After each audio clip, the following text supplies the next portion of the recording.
গেছে,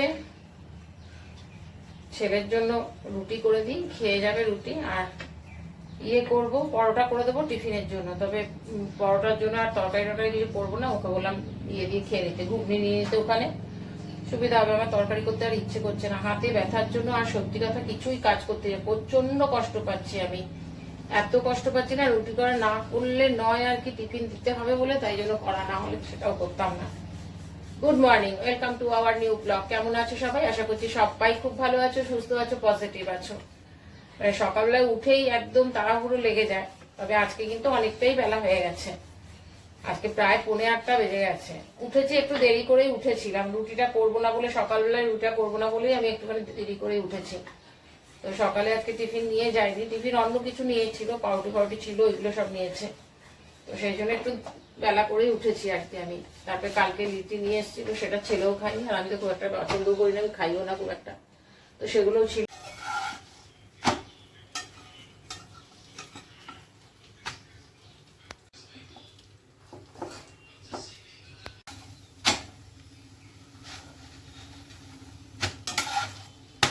আলু আর মেটে দিয়ে চচ্চড়ি করেছিলাম, ওইটা অল্প ছিল, ওটা দিয়ে দিচ্ছি।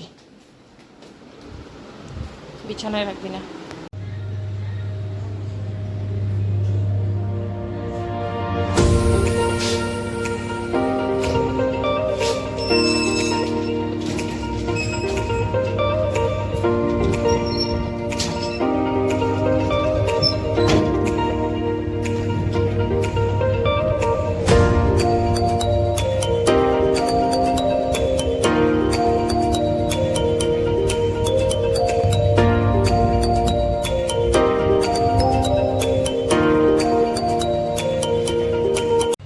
ছেলে বেরোলো অফিস, তারপর আমি একটু বেরোলাম যাচ্ছি একটুখানি অর্থোপেডিক দেখিয়ে এসেছিলাম এখানে। তারপরে তো উনি বলে দিয়েছিলেন যে আগে দেখে নাও কার্ডিওলজিস্ট কী বলছে, তারপরে করতে। তো কার্ডিওলজিস্ট তো বলেছে যে হ্যাঁ ঠিক আছে করতে পারো। তো ব্যায়ামটা এখন নিজেই করছিলাম, তো ওটা একটুখানি যাই, গিয়ে ওদের কাছ থেকে দেখে আসি কী ব্যাপার, ওরাও কিছু বলে দিচ্ছে কি না। ওই জন্য বেরোলাম। আর একটু মানে বাজারও যাব। এখন এমন অবস্থা হয়ে গেছে, মানে সবটাই এখন আমার হাতের উপরে, মানে সবটাই করতে হচ্ছে।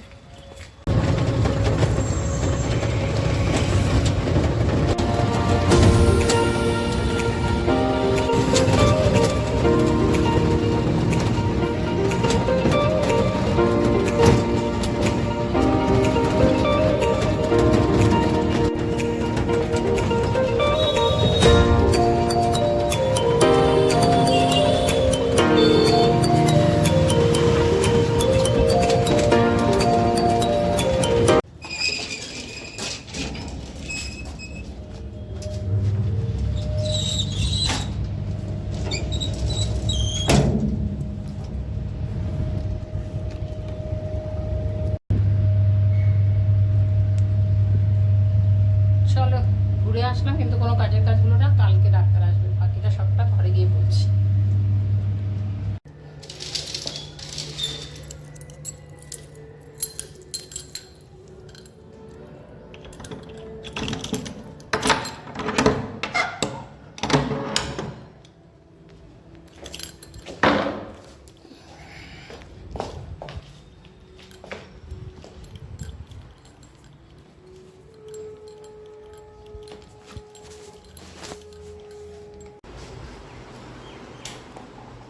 গেলাম কেন, মানে হাতের ব্যথাতে আমি আর যেন পাচ্ছি না। আর আমি না নিজে সেই ইউটিউব থেকে দেখেই ব্যায়াম করছি, কিন্তু ওটার জন্য কি আমার সেটা করা উচিত না না কিছু বুঝতে পারছি না। ডাক্তার তো লিখে দিয়েছে আমাকে কি কি করতে বলেছে বা কী কোন ব্যায়ামগুলো করতে, আর পারছি না। মানে এত ব্যথা বেড়ে গেছে, যার জন্য গেলাম দৌড়ে, গেলাম দেখি কি বলছে। তো আজকে শনিবার গেলাম, তো বলছে না কালকে আসবে, কালকে 11:30টার সময় ডাক্তার আসবে, বললো কালকে এসে একটু কথা বলে নেবেন, ও দেখিয়ে দেবে একবার। তাতেও নাকি দেখাবে একটুখানি, 2টো না 3টে বোধহয় ব্যায়াম দিয়েছে, সেটার জন্য 250 না 300 টাকা তার ভিজিট। তো আমি গেলাম যখন একটুখানি, তো বাজার যখন গেছি ধরো বেনাচিতে, ওই জন্য একটুখানি গেছিলাম একটু মাছ টাছ কিছু নিয়ে যাই। প্রত্যেক দিন ডিম এইসব খাচ্ছি না, আর মানে শরীরে যেন আরও বেশি আরও হয়ে যাচ্ছে, কারণ ডিমটা একদমই খাওয়া বারণ।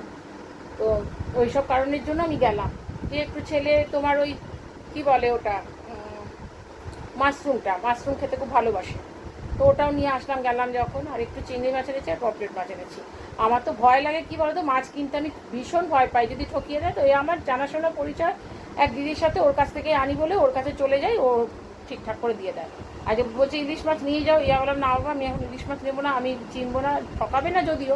তো আমি আর নিলাম না, একটু চিংড়ি মাছ আর পমফ্রেট মাছ নিয়ে আসলাম। তো এখন রান্না করবো না, কারণ আমার পরশু দিনের মাছ এখনও মানে রান্না রয়ে গেছে, শেষ হয়নি। তো ওইটাই দেখছি, ওইটা একটুখানি আজকে আর মাছটা দিয়ে খেতে ইচ্ছা করছে না, মাছটাকে একটু ঝুড়ো করবো লঙ্কা টকা দিয়ে, আর ওটা দিয়ে খেয়ে নেবো। ভাত করতে হবে। আর কালকে চিকেন করেছিলাম, ওটা অনেকটাই রয়েছে, কালকে মানে আজকে রাতেও হয়ে যাবে। এখন আর রান্নার ঝামেলা নেই।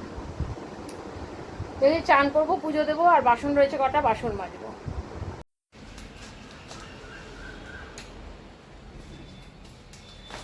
অনেকক্ষণ শুয়ে বসে কাটালাম, এবার কাজ সারি, মাছগুলোকে ঢোকাই।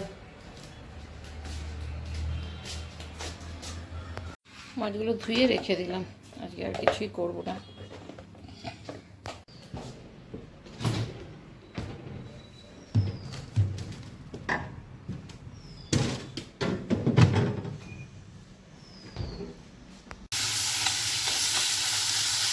চার পিস কাতলা মাছের পেটি ছিল, আর এই মাছের ঝোল খেতে ইচ্ছে করে না।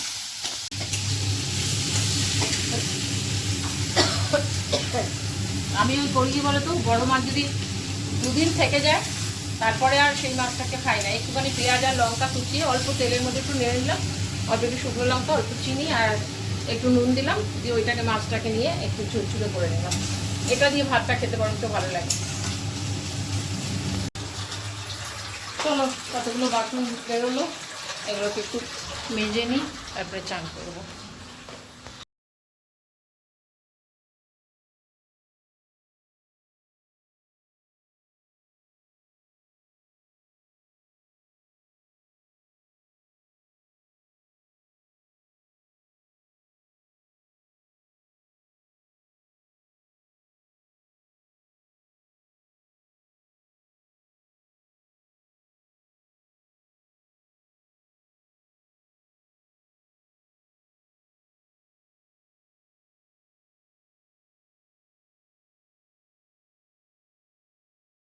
চিকেনটাতে একটুখানি লেবু দিয়েছিলাম, লেবুর রস আর কি, আর হলুদ, অল্প একটুখানি নুন, লঙ্কার গুঁড়ো আর অল্প সর্ষের তেল দিয়ে ভালো করে ম্যারিনেট করে রেখে দিয়েছিলাম সারাদিন। দিয়ে দিচ্ছি অল্প একটু চিনি।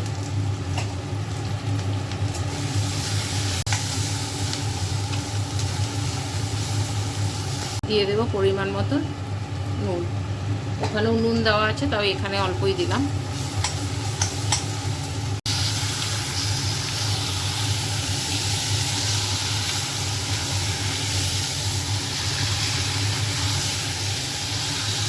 একটু চেঞ্জ করে নিলাম, আর এটাতে একটুখানি জল বসিয়ে দিয়েছি।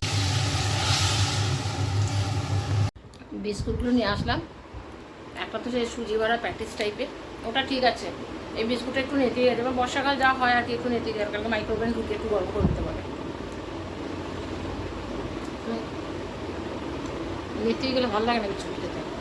জোর বৃষ্টি হয়ে গেছে আবার।